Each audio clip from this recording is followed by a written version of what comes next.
Another question that I had for you is, what is pronoun reversal? Is it very common? Is it very natural?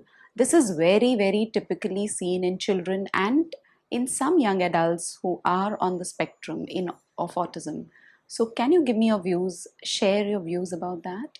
So all children develop language, provided they have no other issues. They learn language following a certain process. So that process is that first of all, they learn naming words. Then they learn a few action words, and they learn a few adjectives describing words like big, small, red, blue. When they have around 50 words, they can start to put two words together and create their own utterances. And throw in a few pivotal phrases like I want, give me, don't like. Okay, they're 2 or 3 words together, but they're considered to be one unit because they've been learned as a phrase. And then the child can add on other words that they know to create a longer utterance. So at this stage, the words the child knows, the child's vocabulary is predominantly naming words. And up until this point, every naming word that he has learned applies to an object in every situation. So I just happen to have a fork with me here. If I show this to a child who knows the word fork, knows that this is a fork, it is still a fork if I hold it this way. It's a fork if I hold it this way, or if I hold it this way, or if I flip it up over onto the other side. It's still a fork. It's a fork if I drop it on the floor, if I put it on the table, if I give it to my friend.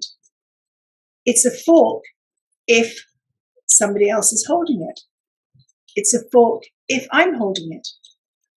It's a fork if we have 20 of them. They're all forks.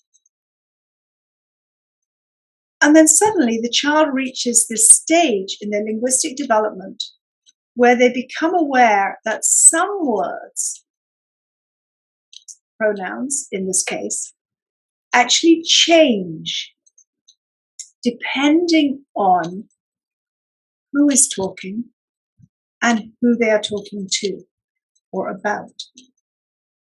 So the child might hear mom refer to herself as mum, or maybe her given name, such as Anne or Jane.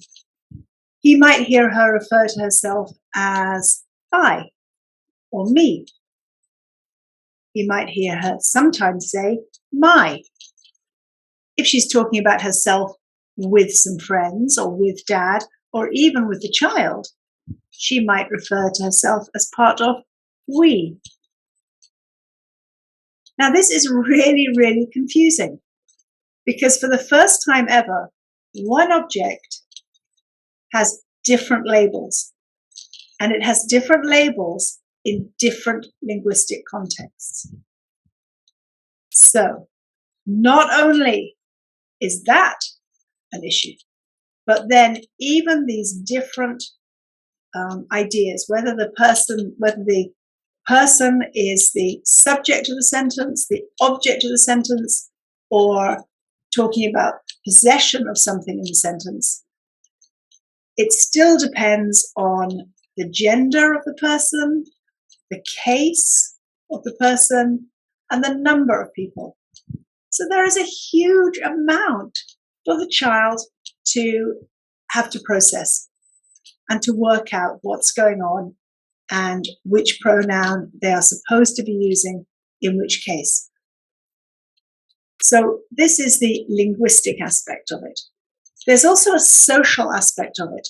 And the social aspect of it is that in order to use pronouns correctly, we need to be able to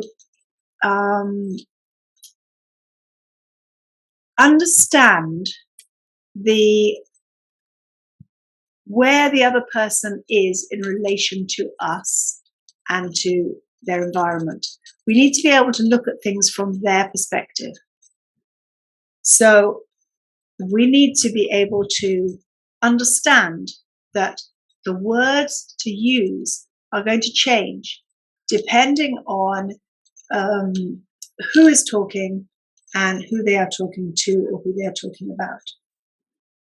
We need to be able to put ourselves into another person's situation. That's the social aspect. So all children are going to struggle with this at first. There is so much that they have to process, so much they have to think about. So it is a natural part. Pronoun errors and pronoun reversal are a natural part of language development. Sometimes they persist a little bit longer. And where you see errors in pronoun use,